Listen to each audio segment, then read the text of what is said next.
In the callous womb of a creator devoid of affection, a monstrous creation was born. An entity, later classified as SCP-7847, the product of a loveless genesis, forged out of a silent plea for meaning from its maker. Unloved, unwanted, and overlooked, it found a home in the sterile confines of Site-74 and began its melancholic existence. Its containment quarters were not of the ordinary sort. This was a high-risk humanoid containment chamber, an isolated bastion against the inexplicable potential for danger that SCP-7847 presented. Yet, with the loneliness of its existence came a certain cosmic irony. No soul was allowed to approach within 30 meters of its containment wing without the explicit prior consent of the site director. The very creator who formed it without love had gifted it a power that forbade the companionship of others.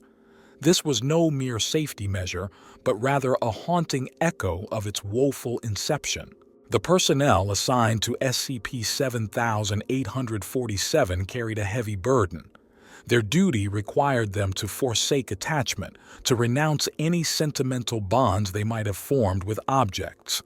Items that bore the fingerprints of their past or held memories of better days, tokens of affection or rewards from work, were strictly forbidden from their grasp. Every object they used had to carry with it less than a week's worth of history. A ghostly silhouette of a mask, a chilling approximation of SCP-7847's countenance, hung on the wall. A stark reminder of the aberration seated on the other side. A creature of contradictions, SCP-7847 stood at a towering 2 meters, its form primarily humanoid but imbued with a dark, chilling aura. Its most remarkable characteristic, however, was its near invulnerability to physical harm. This, coupled with a feral aggression, painted a dreadful picture. It was an entity that sought to harm, to tear at the fabric of any nearby life form, especially others of its kind. Its physical resilience accentuated its ferocity, providing it with the unhindered ability to procure weaponry or bludgeon its targets directly. Yet for all its savage inclinations, SCP-7847 held a strange reverence for sentimentality. It exhibited an intense reaction towards the destruction of sentimental objects, launching itself in fury at anyone it observed destroying items cherished by sapient organisms. This peculiar behavior was a twisted mirror to its own genesis, a harsh critique of its maker's indifference. The body of SCP-7847 was a spectacle in itself. Darkly translucent, it was tinted a shade of sorrowful gray. To onlookers, its form reminded them of glass or polished stone, yet there was an unsettling aspect to its appearance. Some claimed they saw something moving within it, something foreign and unexplained, a maelstrom of energy entrapped within its form.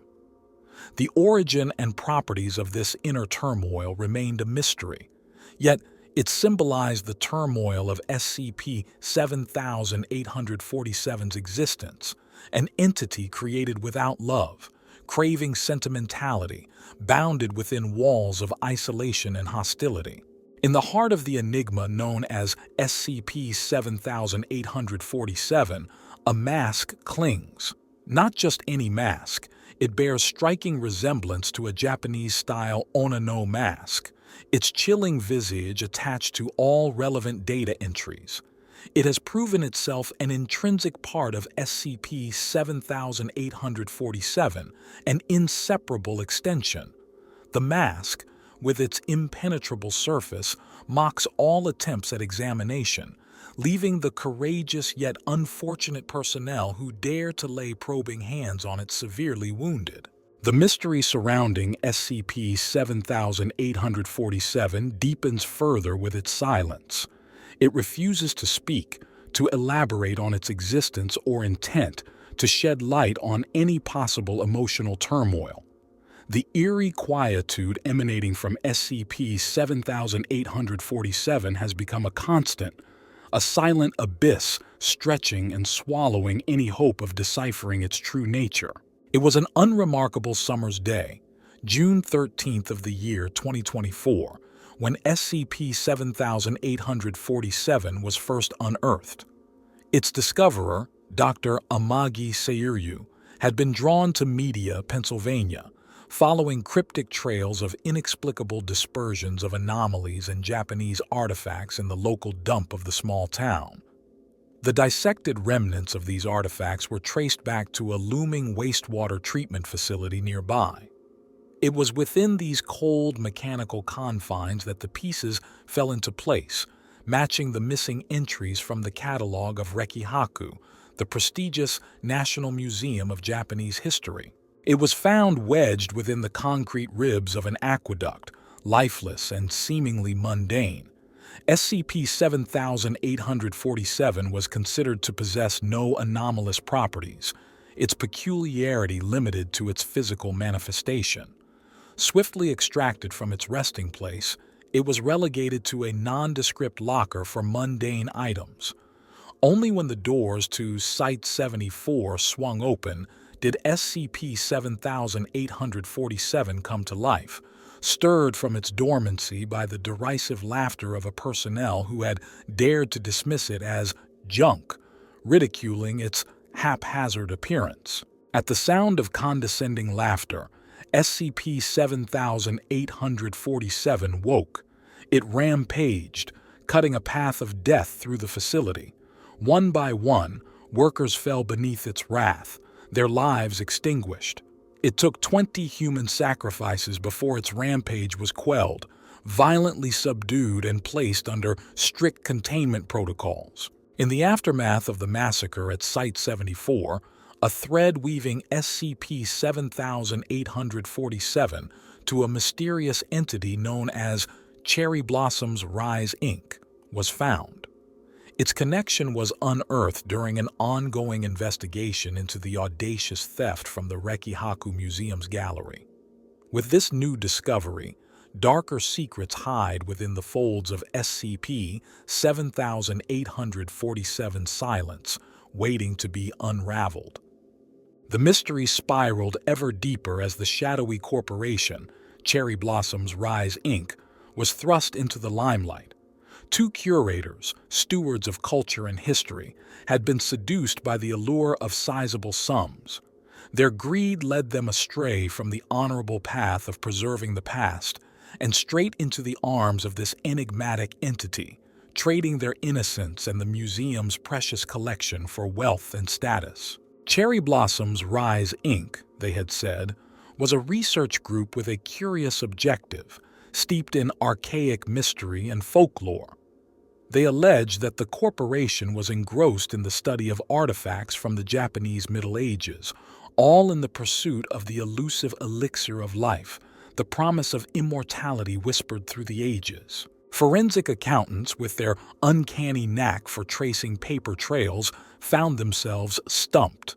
Cherry Blossoms Rise Inc. was an ethereal phantom, with no tangible holders or substantial proof of existence.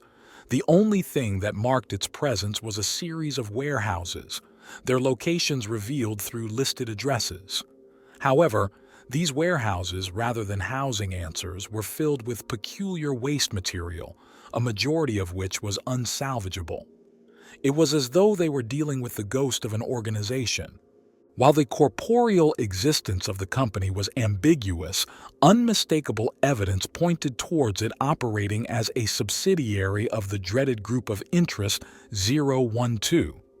Ominously, the handwriting found on some of the recovered documents, including cryptic strategic notes, matched that of person of interest 01204. It was a clue that only deepened the mystery and underscored the ominous nature of their ongoing investigation. The date of these strategic notes read February 13, 2023.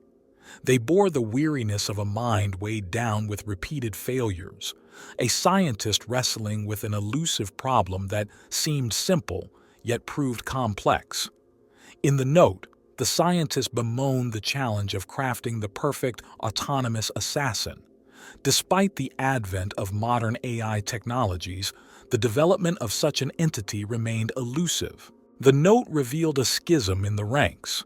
Pentagram, a faction within or allied to the organization, desired a completely inorganic solution, eschewing any trace of living flesh and tissue, a clear sign of wanting to avoid the ethical and practical complications of maintaining life outside its natural habitat.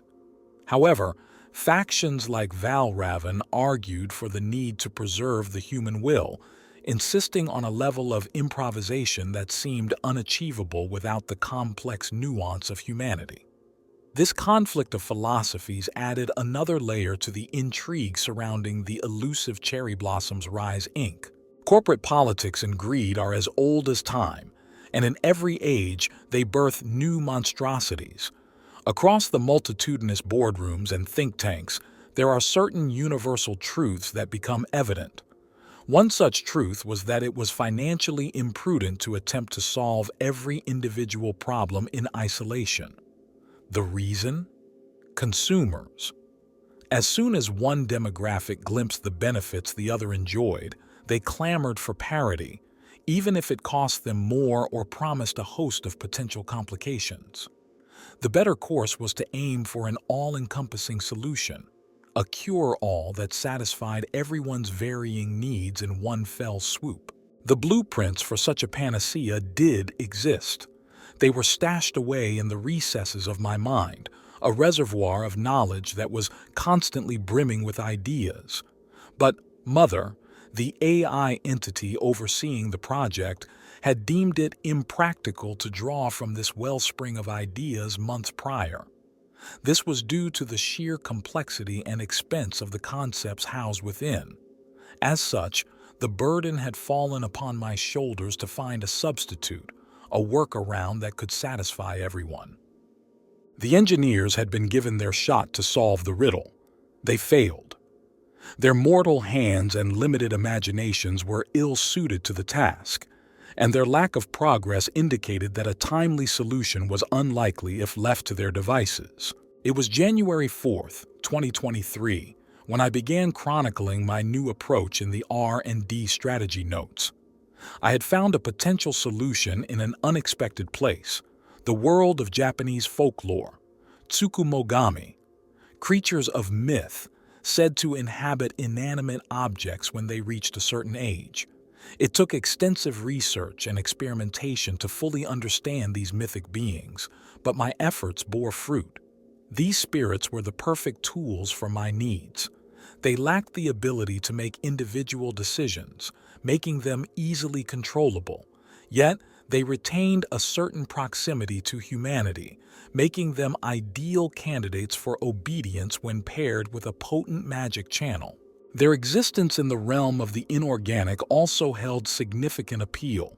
If these spirits were harnessed correctly, they could drastically reduce the costs associated with maintaining client-side interactions. In my earlier notes, I had mentioned the issue of preserving human will. While there were some clients who preferred their units to possess the ability to make decisions independently, this proved impractical for our production lines. Moreover, the human will was inherently flawed, a precursor to imperfection.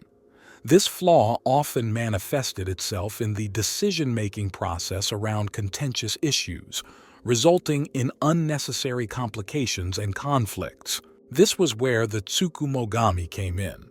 They were the perfect medium, an extraordinary blend of obedience and proximity to humanity. If successfully integrated, they might just hold the key to a harmonious union of divergent demands. Only time would tell. In the deep cavernous recesses of the mind, a shadowy thought emerged, a consideration veiled in deception and laced with delusion. There was this deceptive belief that soldiers imbued with soul and consciousness would dutifully follow orders, carrying out their tasks with robotic precision. Such orders often entailed politically motivated assassinations, requiring a detachment of emotion, a numbing of moral instincts. But what if the target was one's wife, their children? A flicker of dread stirred as the mind grappled with these questions. It was as if one was on the precipice of a nightmare, teetering on the edge of a disturbing reality. What would be the cost to the organization if an assassin, burdened by guilt and conflict, faltered and fled? What would it say about the ones who had allowed such a flaw to exist within their finely crafted product? A chilling truth hung in the air, an unfortunate realization for those valuing such mercenaries. Truly unfeeling individuals, ones who carry out their tasks with unbending resolve and blunted morals, were rare. Like diamonds, their worth immeasurable. But the bleak irony was that such individuals often found themselves not in the shadows of murderers, but immersed in the world of finance and management, exploiting their detachment for material gains. That left only one riddle demanding unraveling. Which object would serve as their vessel, and how many spirits could inhabit it? The accumulated data hinted at their strength being proportional to the number of spirits, multiplying exponentially. However, the variable of age posed a dilemma, affecting the movement preferences of these entities. Therefore, testing had to be conducted on an array of historical artifacts, but this approach had its drawbacks. It wasn't practical for replacement purposes, nor did it bode well for potential profit margins. There hovered a tinge of guilt, an unsettling regret of destroying items of irreplaceable historical value. But why let sentimentality obstruct the path of progress? The internal debate subsided, making way for practicality. R&D strategy notes, dated the 15th of April 2023, revealed an intriguing development. The quirky office character who perpetually wore a mask had proposed an idea. Robert had gifted several items he had gathered on his business trips to Japan. Although these items were of relatively recent origin, he suggested using them as vessels for the spirits. The understanding of these ethereal creatures indicated a lack of interest in such young items. Yet, the mind hummed with curiosity, intrigued by the novelty of the idea. The path to progress was often paved with unconventional ideas after all. In the heart of all things inanimate is a singular desire to serve their purpose. They crave the feel of human hands on their surfaces, the acknowledgement of their existence.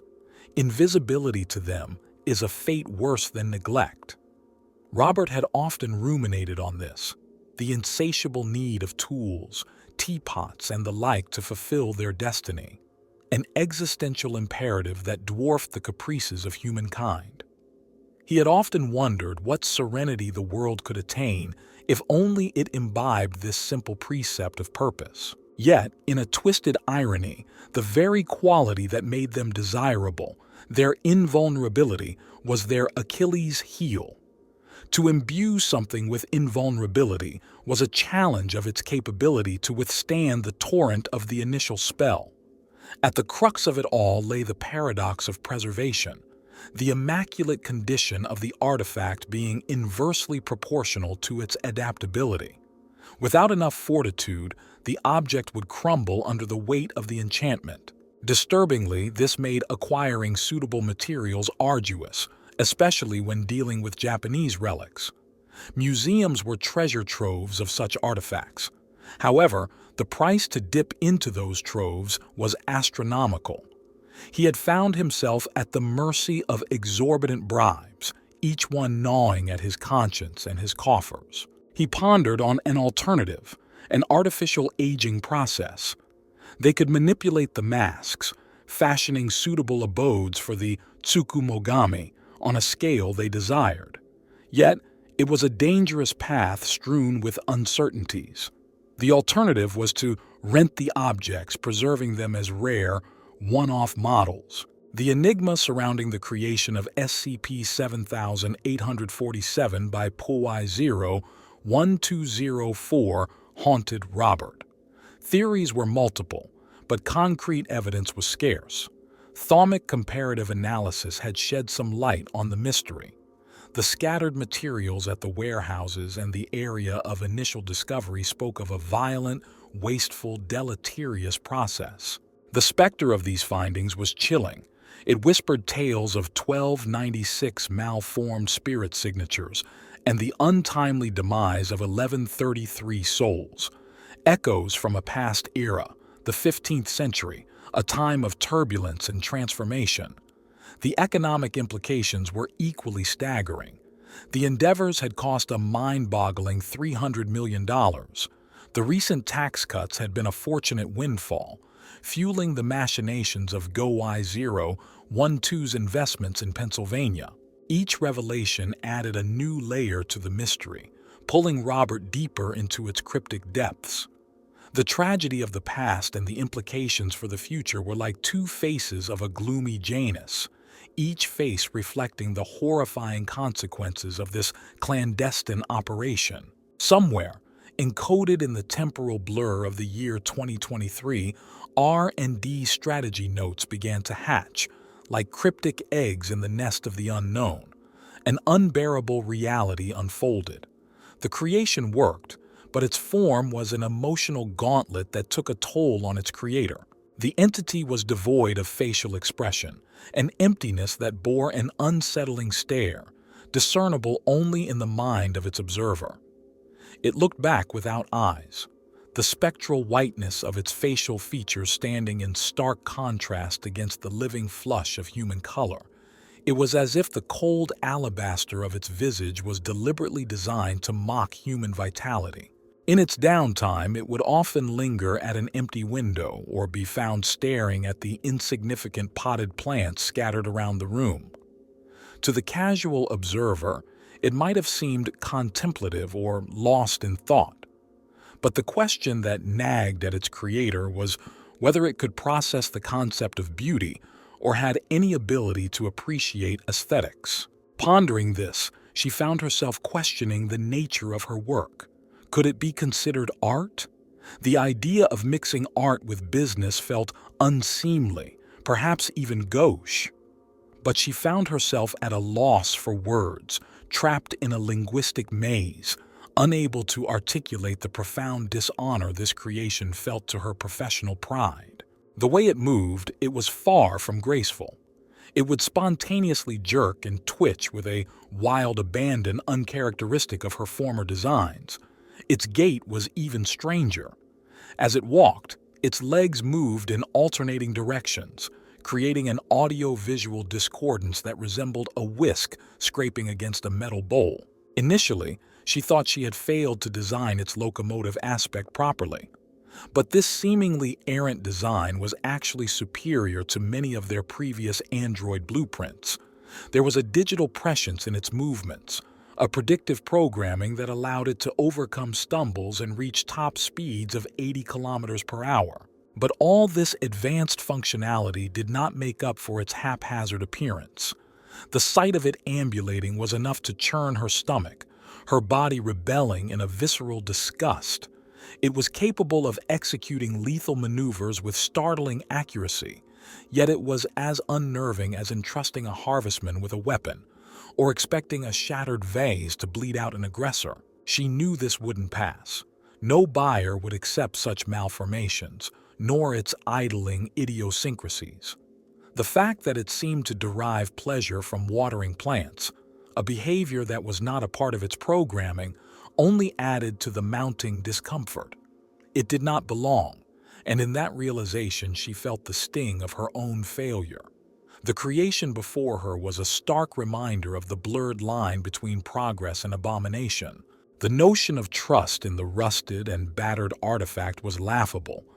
Their faith could not be tethered to something so pitifully broken, so aberrant in its nature. Its very existence betrayed the principles of order they sought to uphold. The mere suggestion of this trust was met with a silent refusal.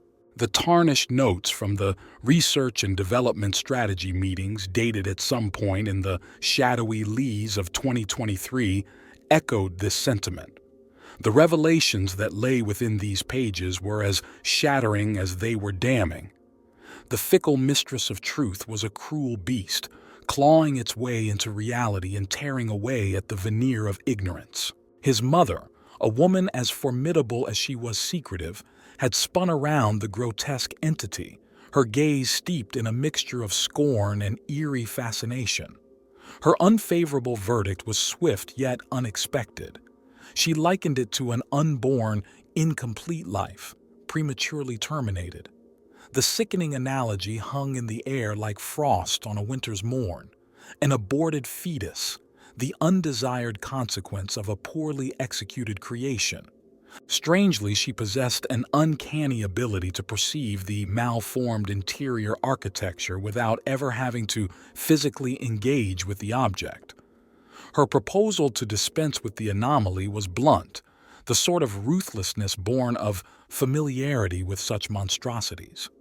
Yet, an aching protest throbbed within him, a nagging sense of unease at the prospect of its unceremonious demise. He declared his intention to dismantle its resilient exterior himself. What followed was a look from his mother that was an enigma in itself, an expression corrupted by disbelief, twisted with frustration, and perhaps even tinged with the faintest shade of pity.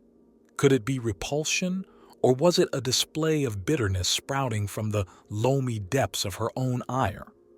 His mother's eyes, usually as readable as an open book, were now inscrutable. Perhaps he was peering too deeply into that abyss, overanalyzing a simple disgust towards something that simply didn't sit well with her. Or perhaps he was just uneasy with her scrutinizing gaze while he was in the room, vulnerable and exposed. She warned him of his inadequate understanding, of his ineptitude to undo the tangle of magic he had unwittingly woven around this grotesque being. He was left baffled by her cryptic words. How was it possible to wield magic he couldn't grasp? After all, hadn't he been the one to piece together its grotesque limbs, its crude, macabre form? Was it possible to craft a sentence without comprehending the words? Resolute, he denied his mother's doubts. He vowed to prove his capabilities, to annihilate this aberration in a swift, efficient, and pragmatic manner. An education in death was, after all, her gift to him. His words echoed through the silence, a promise carved deep in the fabric of his being. Yet, as the disturbing undercurrent of these revelations began to fade, a new, eerie semblance of life manifested within the very walls of Site-74 in November 2024. Employees whispered of ghostly voices permeating through the sturdy concrete, echoing from the eerie silence of soundproofed chambers. Unseen, unheard before, these vocalizations were an ominous harbinger, an undulating wave of dread that washed over the entire facility, leaving in its wake a chilling apprehension of the unknown. In the throes of their investigation, an unsettling revelation emerged. The string of bizarre phenomena that had been plaguing them was not random nor a consequence of some external intrusion. The source was from within their own containment, SCP-7847. The realization sent a chill down their spines. With anxiety in their hearts and steely determination in their eyes, they erected a monitoring station at a safe distance from the cell of SCP-7847, while maintaining a watchful yet cautious eye on the entity. The most coherent segments of the recordings were carefully transcribed, each word echoing in the minds of the investigators. The transcripts were all translations from Japanese, the echoes of SCP-7847's cryptic voice carrying an eerie resonance. The first entry came from the 15th day of November in the year 2024. The words of SCP-7847, though erratic, carried a disturbingly poetic tone. It spoke of a dance with flowers and leaves, of the majestic bonsai trees, and hands writhing into the earth. There was a mournful plea to drown, followed by an inexplicable request to sever its stem and set it free. A few days later, on November 20th, SCP-7847's voice echoed again. Its musings took a turn for the melancholic as it spoke of a desire to line teapots and build upon something, a task or a purpose it could merely dream of. The concrete walls of its confinement, it lamented, were a cradle to this unfulfilled longing. The entity's next communication was a day later, a plea of desperation riddled with a deep-seated sorrow. SCP-7847 called for someone, something to return to it. In its lyrical rambling, it spoke of onion shoots sprouting from its rotting hands, a grotesque imagery of decay and rebirth. On November 28th, SCP-7847's voice turned dark. It pleaded for its lost companion to return to a state of comatose. Words of violence and fulfillment followed. A cryptic phrase, "target found," quota inscribed, sent shivers down the researcher's spines. Then it posed a rhetorical question, one that chipped away at the sanity of its captors. "Isn't this what you made me for?" December 3rd's recording was a gut-wrenching repetition of the same haunting question, trailing off in a bewildering tirade of birth, creation, and the enigma of the bonsai tree. The relentless barrage of SCP-7847's existential quandary was a cruel mockery of the investigator's own quest for understanding. The transcript from December 8th cast a heavy shadow over the investigation. SCP-7847's words, steeped in resentment and betrayal, struck a chord of unease. It questioned why it hadn't been discarded, buried, left alone. Why the interaction, the touch, the cradle, if all it received in return was a callous glare? Each cryptic message piled onto the growing dread within the investigation team, escalating the suspense and mystery of SCP-7847. They were dancing on the edge of a blade, their resolve tested with every cryptic utterance from this enigmatic entity. The tension was palpable, the atmosphere heavy with the unnerving question. What did SCP-7847 truly mean? The stage was set for a chilling descent into the unknown, the quiet before the storm that was yet to come. A chilling echo of malevolence reverberated in the chambers of my weary heart as I beheld her. A perverse sentience resided within her form, a festering cesspool of virulent antipathy that dwarfed any conceivable cruelty your naive, innocent spirit could entertain. Through her eyes I was reduced to a leech, a vile parasite incessantly siphoning away your time and efforts, a creature as abhorrent as it was pitiful. In the wake of such an unsettling verbal exchange, the abomination designated as SCP-7847 attempted to shatter the confines of its imprisonment, a proclamation of resistance that would reverberate throughout the sterile, austere halls of the containment facility. December 12, 2024, dawned like any other day.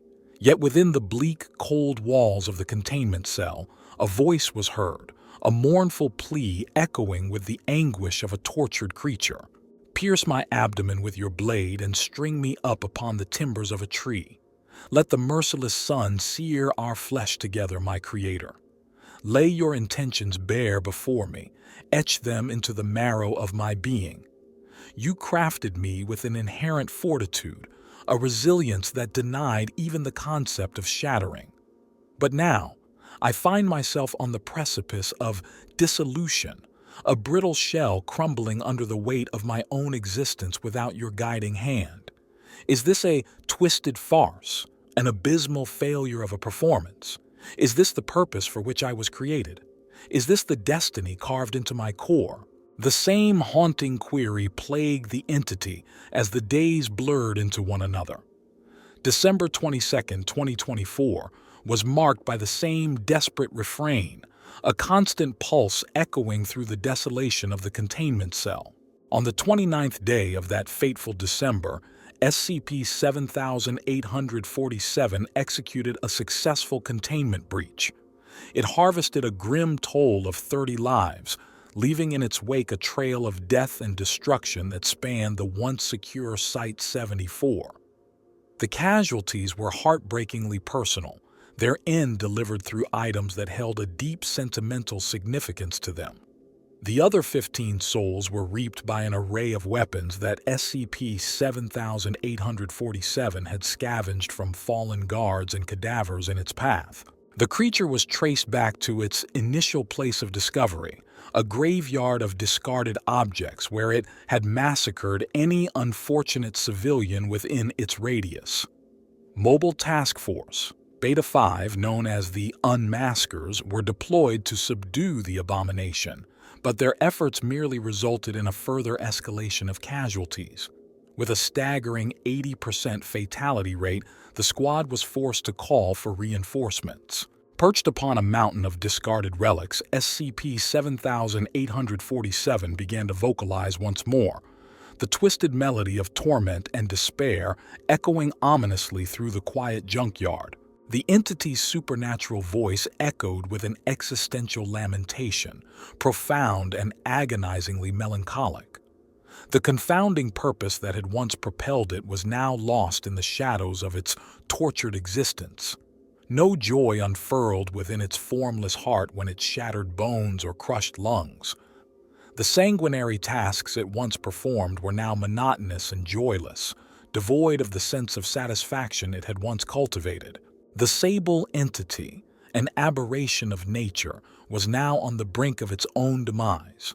Abandoning the world of the living, it sought solace in the serene silence of death, yearning to return to the cosmic elements from which it was conceived. It longed for the tranquility of the river, yearned for the infinite expanse of the stars, and craved the cool embrace of the grass.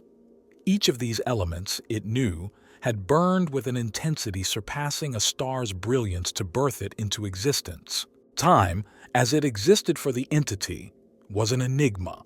It could not recall a century, yet paradoxically it was constructed from the wealth of time, immense enough to consume entire islands and continents. Beneath its somber form lay the remnants of countless homes and the decaying remains of the dead. A profound loneliness echoed in its voice as it called out to its creator, its owner, a figure who had witnessed its genesis and was meant to guide it until its inevitable end. A question hung heavy in the entity's voice, a suspended note in a haunting melody. Would they ever meet again in some distant time and place, when its creator was at peace and it could serve its intended purpose? It yearned for the touch of those who needed its inventory, those who valued its existence as much as their own lives. It longed for Madame Iris, missed the brilliance of her mind and the beauty of her visage. It yearned for the way her satisfaction coated her like a rich, heavy canopy, blossoming at the arrival of blood-stained wealth. Its spectral heart wept with regret, for it had failed to be the tool she needed, the entity she desired. In the depths of its despair, it pleaded for her forgiveness as it prepared to return to the earth from where it was born, a place where they would both find eternal rest beneath the enchanting canopy of cherry trees. As the last resonating echoes of its haunting monologue faded, the entity's form collapsed into a kneeled state, the surviving members of Beta 5 reported. Its hands covered its spectral visage while its chest rose and fell, mimicking the pained rhythm of a crying entity. It stayed in this state for a prolonged moment, its spectral form absorbing the weight of its confession. Then slowly, like a crumbling statue, it began to disintegrate, its ethereal form fragmenting into countless cherry blossoms. Amidst the delicate petals, only one object remained. Its mask, a symbol of its existence scarred with large gashes where its eyes once resided, a silent testament to the entity's mournful farewell. As the veil of mystery began to lift, the reality of the artifact known as SCP-7847 was slowly being unveiled. Only moments ago, the mask, a chilling representation of the ancient Japanese No theater, had been the center of a whirlpool of concern and speculation. It was a puzzle that had consumed countless hours of research, the efforts of highly trained personnel, and the focus of some of the most brilliant minds within the Foundation. But the latest test results had begun to hint at a potentially unsettling reality. The mask might not be as anomalous as they had believed. The possibility loomed in the room, a specter of doubt. Had it all been a red herring, a miscalculation, or worse yet, a false positive meant to distract them from the real danger lurking elsewhere? The room fell into a tense silence, the air swollen with the uncertainty of the revelation. The unassuming mask, once feared for its dark, unknowable powers, now lay dormant and harmless under the stark fluorescent's impersonal glare. Its once terrifying gaze now felt empty, void of any supernatural threat. With the harsh reality staring back at them, SCP-7847's reclassification to neutralized status was now under serious consideration. The story of SCP-7847, once a tale of mystery and terror, was gradually turning into a narrative of anticlimax. There were no more shadows to confront, no more enigmatic riddles to solve. All that was left was a historical relic, its aura of danger fading into the obscurity of the mundane. SCP-7847 would become a mere footnote, a cryptic anecdote among countless files in the Foundation's vast archives. Its chronicle, documented by the researcher known as Xexnon Cores, would be left to gather dust on the digital shelves of the SCP Wiki, a testament to the ever-evolving nature of their work. The mask, originally captured and shared as a haunting PNG file by Pearson Scott Forsman, was nothing more than a harmless artifact, a piece of art from a time forgotten. The image of the No Mask, that had once stirred the imagination of numerous researchers, would lay dormant on the Commons, its spectral eyes staring out into the abyss of the Internet. As the reality of the mask's ordinariness sunk in, the personnel present in the room felt an unexpected pang of disappointment. The thrill of pursuing the unknown, the rush of uncovering something potentially world-altering, was a drug that each of them craved. And now, it felt as if they were being robbed of their fix. They had been on the brink of a discovery, only to be met with the mundane. But such was the nature of their work. They were the unsung heroes, the unseen guardians, always ready to face the unknown, even if it meant being met with the ordinary. With heavy hearts and a renewed resolve, they moved on to the next mystery, knowing well that the darkness ahead held both danger and the promise of discovery. After all, the Foundation's motto wasn't just a saying but a reminder of their eternal quest: secure, contain, protect.